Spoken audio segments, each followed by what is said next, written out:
been the first year that I've tried doing a live stream, and I wish I had done it sooner. Last year doing Nano, I was writing by myself in a room, and it was a very lonely experience, even though I was updating my word count afterwards and chatting to people in online communities. But the writing process itself felt very lonely. On my really low word count days where I was really struggling to get the plot going, it was just a very isolating experience. Being live on stream with other people, it's just a much better writing experience for me. Being live and sharing my screen with everyone means that I cannot actually stop or going down into your research rabbit hole because people are watching. And also having other writers in the chat is just a really uplifting experience. It's just so easy to reach out to the chat and just bounce ideas off other people.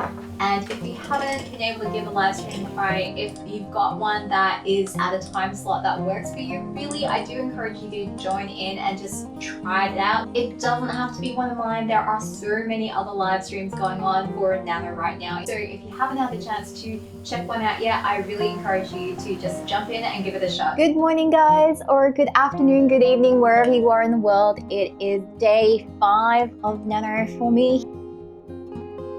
Guys, it's Deborah and welcome to the first vlog of NaNoWriMo. It is currently day 4. I am so sleep deprived. It is not even funny. Days 1 and 2 went off to a really good start. I think maybe the nano gods were smiling upon me.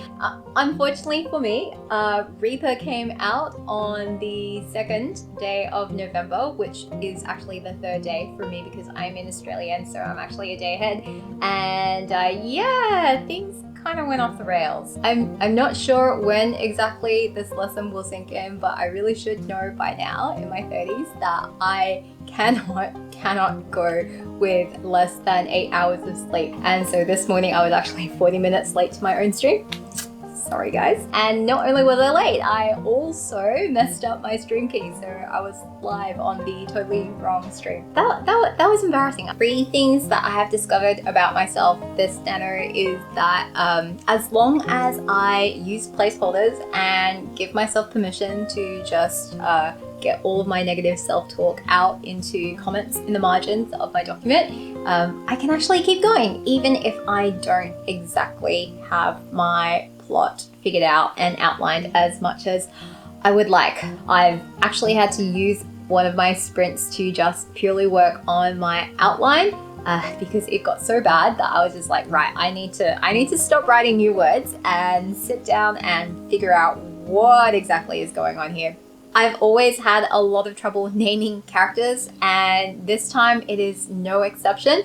Because I don't have my outline all figured out, I am doing way more discovery writing than I ever thought I was capable of. Honestly, it is quite stressful for me because I'm just like, why did I just decide to set this entire part of the plot in a massive chase scene across the city, which I haven't mapped out and I don't actually know what kinds of locations are there and all the factions and everything. Or in chapter 2, I randomly added in a mysterious object, and now I'm sitting there and the outliner in me is like, you need to do something with this, otherwise it's like Chekhov's gun, and I'm just sitting here going, I don't know what to do with it. When I started on Monday, I had kind of just come up with the chapter titles, and I had already scaled the story back from what I was originally planning. At this stage of the writing, I'm thinking I may need to scale it back yet again, unless I can work out how to do a time skip effectively. One of my goals was to be really clear with the conflict in every single scene I wrote, and what I tried to do was to zero in on the try-fail cycle and what the outcome was going to be in every scene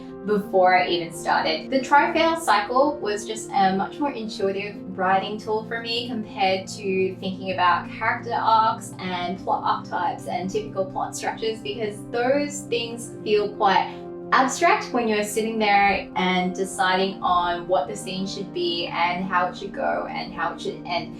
Whereas if I thought about things and framed it in terms of what's the character trying to do and will they fail or will they succeed and what will be the consequence of that success or failure, suddenly it was much easier to write those scenes and just let the words flow. Currently, day 5 has been my slowest word count day. I have only done 2,000 words or so today. I've only done 3 sprints today instead of 4. And also because I am now in the middle of writing a massive brawl scene with 100 people in it. So my brain is just kind of like, I don't know how to write this. I have no practical experience in fighting unless you count paintball, laser tag, or nerf archery. And yeah, this is really hard. What has not been working has been the reward part of my writing routine. And I think I might actually be constructing my habit loop wrong. My routines kind of get blurred because the reward I'm trying to use for my writing routine is also the cue for one of my other routines, which is the binge the entire book in one day routine. So I have now officially finished reading Reaper. I have so many feelings about that book and I need to make a video about it. I think I'm going to need to find some different reward. Food-based, dangerous, or it might be like activity-based, starting to feel a little bit antsy, like cooped up inside writing. So I do want to make sure that I am getting some form of physical activity, even if all it is just to go outside and walk around the block after I'm done with all my sprints. What's really been a struggle has been the world building. I like reading about the world building that other people have done. I find world building myself so hard. It really bugs me when I read books where there's a lack of plausibility in the world building. And so I guess that makes me extra critical when I'm going around world building myself. There is a limit to how many placeholders I can use because I kind of can't just go and XXXX, like, you know, she uses some magic here.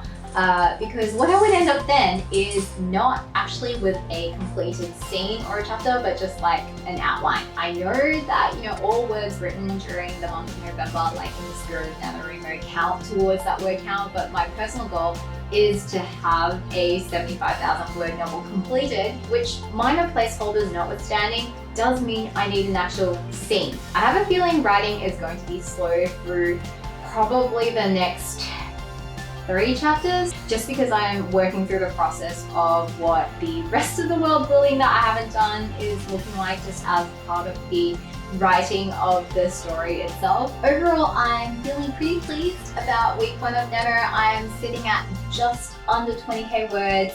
I am slightly worried about my estimate of 75,000 words for this story overall. I have a tendency to overwrite rather than underwrite, or should I say underestimate the amount of story that there is compared to what I actually end up writing. I don't know whether I'm going to be done at 75,000 words, and I think there are a few things in my outline that I could simplify. The plan is to spend December revising as well as taking in comments from my writing group. So fingers crossed that by the end of the year I will hopefully have a pretty solid first draft, and then I will be able to hopefully do some revision early in the new year and get it published. If you do have the chance to drop by one of my streams, do pop into the chat and say hi. Otherwise, if you can't make it live, I am leaving all of the streams up as replay so you can follow along as I write my novel.